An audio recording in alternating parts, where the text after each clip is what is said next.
Film diawali dengan memperlihatkan para nelayan di pelabuhan Gungsan, Korea, yang heran melihat sebuah kapal nelayan belum menepi ke pelabuhan. Di saat bersamaan, seorang nelayan bernama Choi memberitahu jika kapal itu tidak merespons sinyal radio yang dia kirim.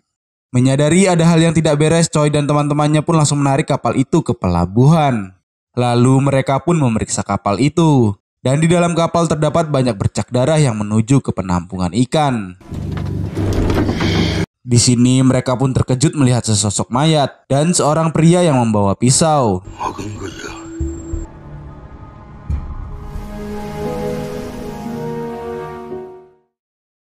10 tahun kemudian, Shin pun berpindah ke pelabuhan Gwangneum, yang dimana terlihat seorang pria bernama Kim. Dia adalah salah satu petinggi di sebuah geng bernama Taiji. Terlihat Kim pun menemui kakak tertua di gengnya yang ternyata adalah Choi. Di sini dijelaskan jika setelah kejadian itu Choi bergabung ke geng Taiji. Geng yang lebih berfokus kepada pembangunan bisnis dan tidak menyukai kekerasan seperti geng pada umumnya. Di sini Kim ingin meminjam ekskavator milik Choi untuk mengerjai rekannya yang akan menikah, yang bernama Hong. Terlihat Hong pun tampak diikat pada ekskavator dan sesekali ditenggelamkan ke laut. Tak lama berselang, tangan kanan Kim yang bernama Hyung mendapat kabar jika di tempat usaha mereka sedang terjadi pesta narkoba. Lalu Hyung pun memberitahu Kim dan mereka pun segera pergi ke sana. Sesampainya di sana, sekelompok polisi yang dipimpin oleh Ketua Cho telah memeriksa tempat itu terlebih dahulu. Namun Ketua Cho tidak ingin mengusut masalah ini karena dia memandang Kim sebagai teman dekatnya dan membiarkan Kim untuk menyelesaikan masalah ini sendiri. Di saat Kim sedang memberi pelajaran kepada para pemuda itu, seorang pria bernama Chung datang bersama anak buahnya, yang dimana Chung adalah salah satu petinggi di geng Taiji yang melakukan bisnis ilegal, yaitu pengedaran narkoba. Setelah itu, Kim, Choi, dan Chung tampak sudah berada di kedai makan untuk membicarakan masalah tadi. Akan tetapi, Chung memiliki sifat temperamental dan tidak bisa diajak bicara baik-baik. Di saat bersamaan, ketua geng mereka pun datang ke tempat itu, dan dia bernama Tuan Oh. Kemudian Tuan Oh pun meminta Chung untuk tidak melakukan bisnis ilegalnya dan melarang adanya keributan di geng Taiji. Di tempat lain terlihat seorang pria yang sedang duduk santai bernama Lee. Di saat bersamaan, anak buahnya pun datang dengan seorang pemuda yang meminjam uang di perusahaan Lee dan tidak bisa membayar hutangnya. Di sini dijelaskan bahwa Lee adalah salah satu geng yang berfokus kepada peminjaman uang, yang mengharuskan semua orang membayar hutang kepadanya dengan cara apapun. Lee juga mengelola bisnis narkoba di kota Gangnam.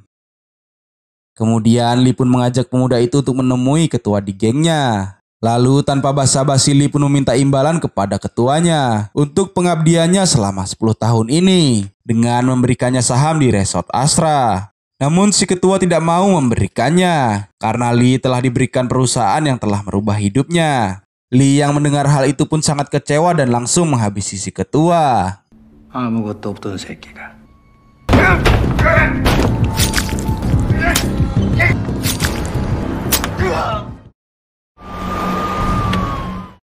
Tak lama berselang, polisi pun datang ke tempat itu dan hanya menemukan si pemuda yang mengaku bahwa dialah yang melakukan pembunuhan itu.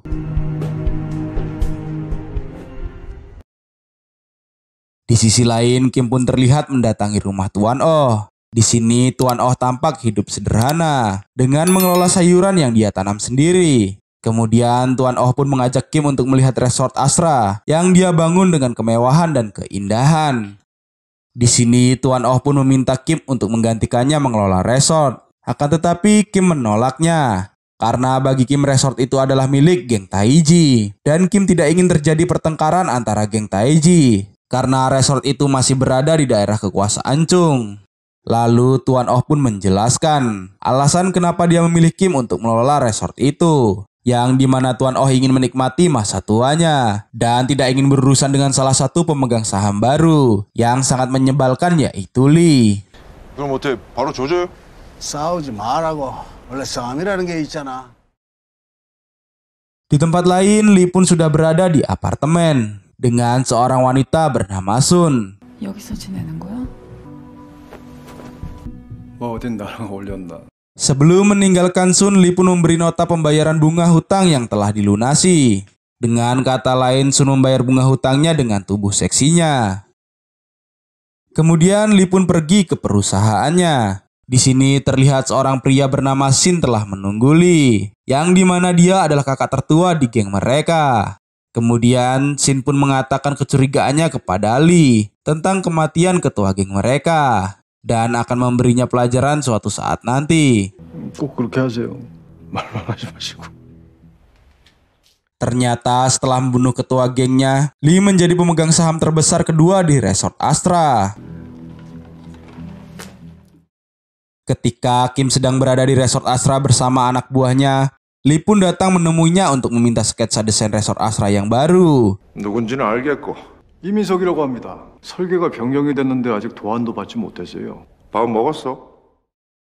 Singkat cerita, mereka pun telah berada di kedai langganan Kim. Di sini Kim meminta Lee untuk tidak terlibat secara langsung dalam pengurus Resort Astra, karena Kim tidak ingin bekerja sama dengan pengedar narkoba. Dan jika Lee tidak menyukai hal itu, maka Lee pun dipersilahkan untuk pergi menarik semua sahamnya. Mendengar hal itu, Lee pun terpaksa menyetujui untuk tidak terlibat dalam pengelolaan Resort Astra dan meninggalkan Kim dengan penuh amarah.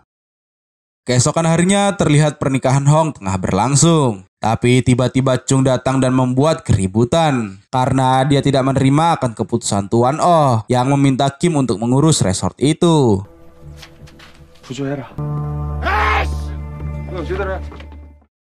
Setelah itu terlihat Chung dan Choi tampak sudah berada di pasar ikan. Lalu Chung pun kembali membahas keputusan Tuan Oh. Namun Choi tidak mau menantangnya karena itu sudah menjadi keputusan Tuan Oh.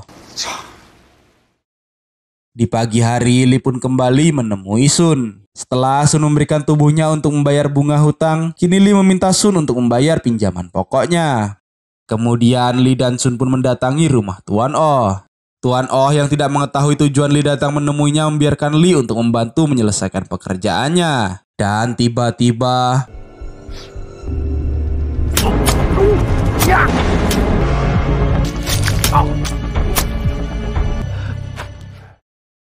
Lalu Lee pun meninggalkan pisaunya. Dan Sun yang diminta untuk menjadi tersangka untuk melunasi semua hutangnya.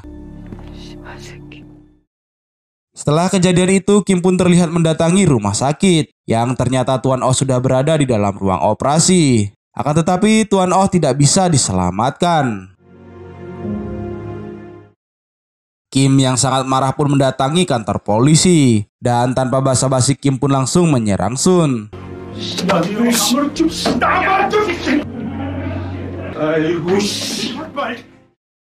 Ketika Kim sudah tenang, Ketua Cho pun memberitahu bahwa Sun memiliki banyak hutang kepada perusahaan Lee. Dan Ketua Cho pun meyakini bahwa Lee lah dalam kematian dari Tuan Oh. Ketua Cho juga meminta Kim untuk bersabar dan bekerja sama menangkap Lee di saat dia akan melakukan transaksi narkoba.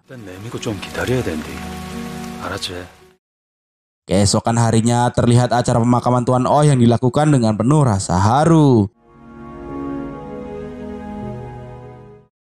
Setelah acara itu selesai, Kim menceritakan semuanya kepada Chung dan juga Choi. Kim juga meminta mereka untuk menunggu dan tidak bertindak gegabah.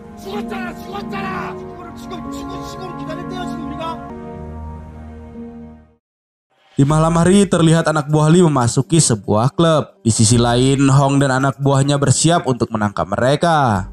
Di tempat lain, Kim pun tampak menemui Shin yang sudah menunggunya. Di sini, Shin ingin meminta bantuan Kim untuk melenyapkan Lee. Akan tetapi, Kim menolaknya. Sementara itu, Hyung pun menemui anak buah Lee yang sudah berhasil ditangkap oleh Hong. Lalu Hyung pun menjanjikan kepada salah satu anak buah Lee bahwa dia akan memberikan banyak uang asalkan dia mau memberitahu kapan dan di mana Lee akan melakukan transaksi narkoba. Di kantor polisi, Ketua Cho yang sudah menerima informasi dari Kim langsung memerintahkan anak buahnya untuk bergerak. Di tempat lain terlihat anak buah Lee sedang mengisi bahan bakar dan bergegas pergi. Dari sisi lain, para polisi pun mulai mengikuti mereka.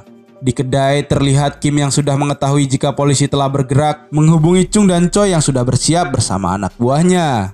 Di tengah perjalanan, anak buah Lee pun menyadari jika mereka diikuti oleh para polisi.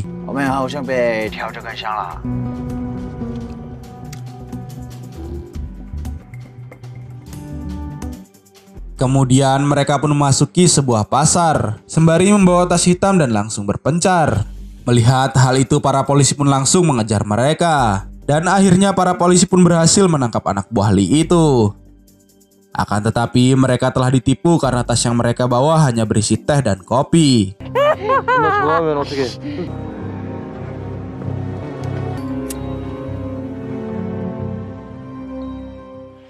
Dan ternyata mereka telah menitipkan narkoba itu kepada petugas SPBU. 공수전환해. Sementara itu, Chung yang sudah mendengar kegagalan para polisi memerintahkan anak buahnya untuk bertindak. Akan tetapi Choi masih tetap diam. Dan tiba-tiba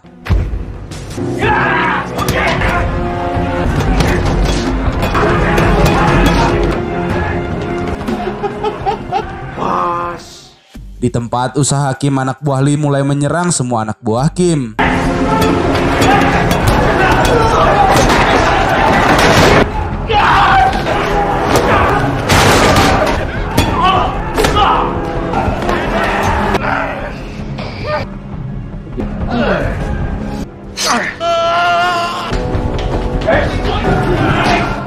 Kembali kepada Chung yang tampak telah sekarat dan menghubungi Kim untuk meminta maaf atas semua perbuatannya. Melihat Chung yang masih hidup, Choi pun datang dan langsung menghabisinya. 니 뭔 소리 하고 있나? 대답이나 하라고. 내 진짜 미안해요. 니 어디요?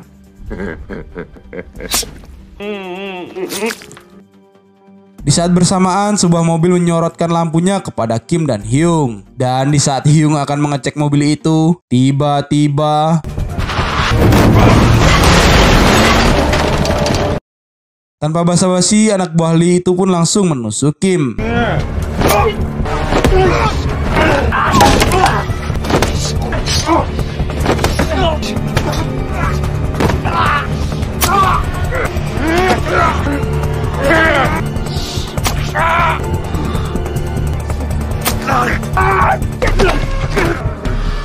Ketika anak buah Lee akan kembali menusuk Kim, terdengar sirene polisi yang membuatnya segera kabur. 오늘은 여기까지인가 봅니다.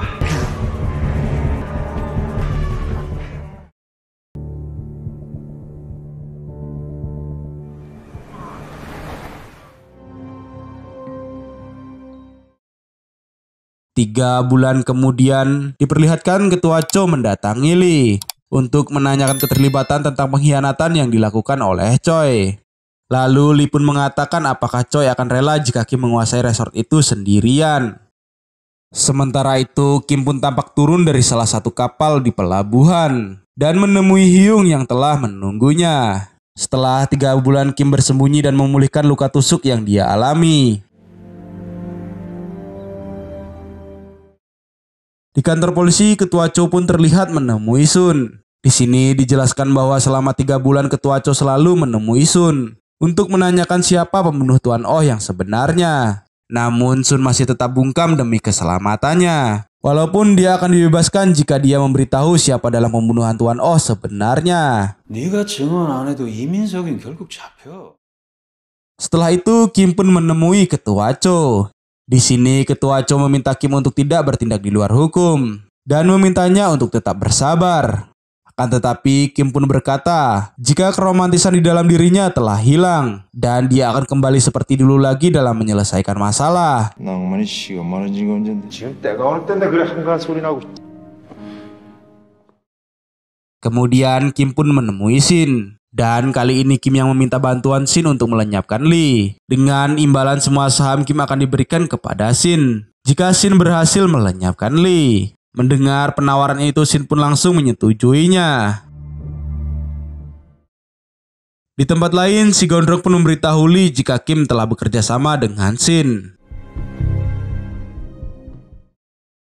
Di pelabuhan, Kim pun menemui Choi yang sedang berada di sana. Di sini Choi menceritakan tentang kehidupannya yang dulu, di saat dia menjadi seorang nelayan yang harus selalu bekerja keras. Sehingga di saat dia bergabung ke dalam geng Taiji selama 10 tahun, dia juga selalu bekerja keras dan memberi yang terbaik untuk Tuan Oh. Tapi tidak disangka resort yang mereka bangun bersama diberikan sepihak kepada Kim. Dan karena hal itulah Choi bisa melakukan pengkhianatan agar dia bisa menguasai resort Astra seorang diri. Kemudian Kim pun meminta Choi untuk meminta maaf atas semua perbuatannya. Namun Choi tidak mau meminta maaf dan merasa tidak bersalah.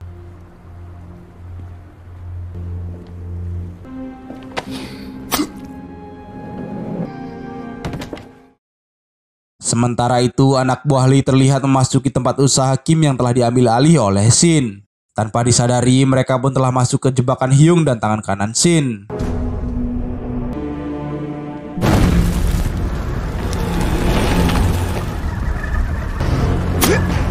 Ketika anak buah Hyung akan menutup pintu itu, salah satu anak buah Lee pun berhasil keluar. Dan terjadilah pertarungan antara dirinya dan Hyung yang ingin balas dendam atas kejadian 3 bulan lalu. 가만히 있어.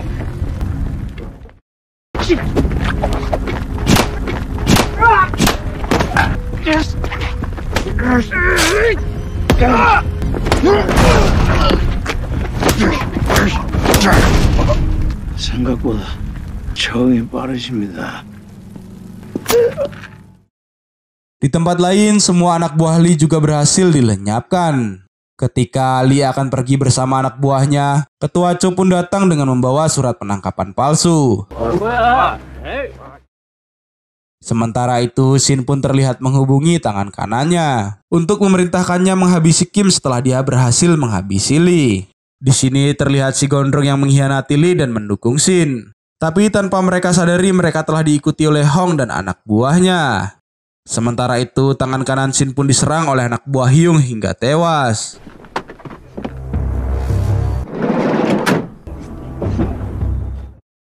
Kembali kepada Shin yang terlihat telah tewas. Dan Hong pun melakukan hal sama yang telah diperbuat oleh si gondrong kepadanya. 혼자 센 척 다 하더니. Di tempat lain, Ketua Cho pun dihadang oleh Kim dan anak buahnya. Kim yang sudah mengetahui bahwa surat penangkapan Lee itu palsu, meminta Ketua Cho untuk menyerahkan Lee kepadanya.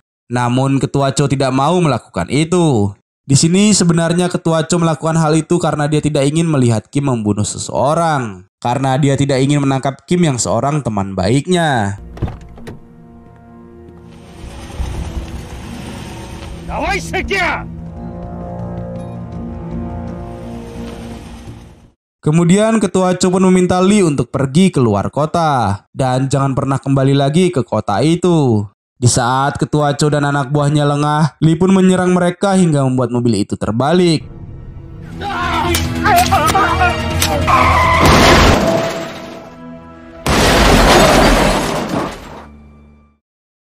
Lalu Lee pun berhasil keluar dari mobil itu dan bersiap untuk menyerang Kim beserta anak buahnya karena dia tidak ingin kabur seperti seorang pengecut. Di saat bersamaan, Ketua Cho juga berhasil keluar dari mobil itu dan meminta Lee untuk tidak melawan Kim.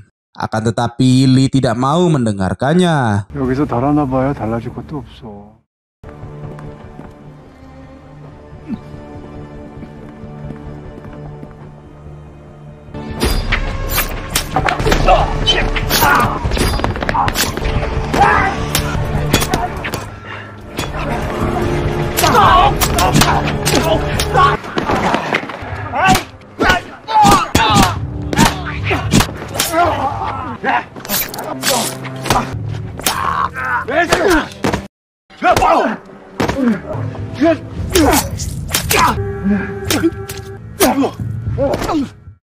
Setelah berhasil mengalahkan semua anak buah Kim, Lee pun akhirnya berhadapan dengan Kim.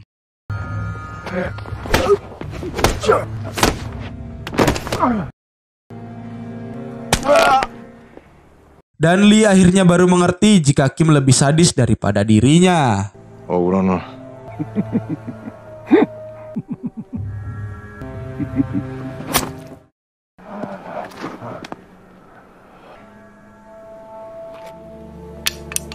이제 낭만은 씨가 말랐다니.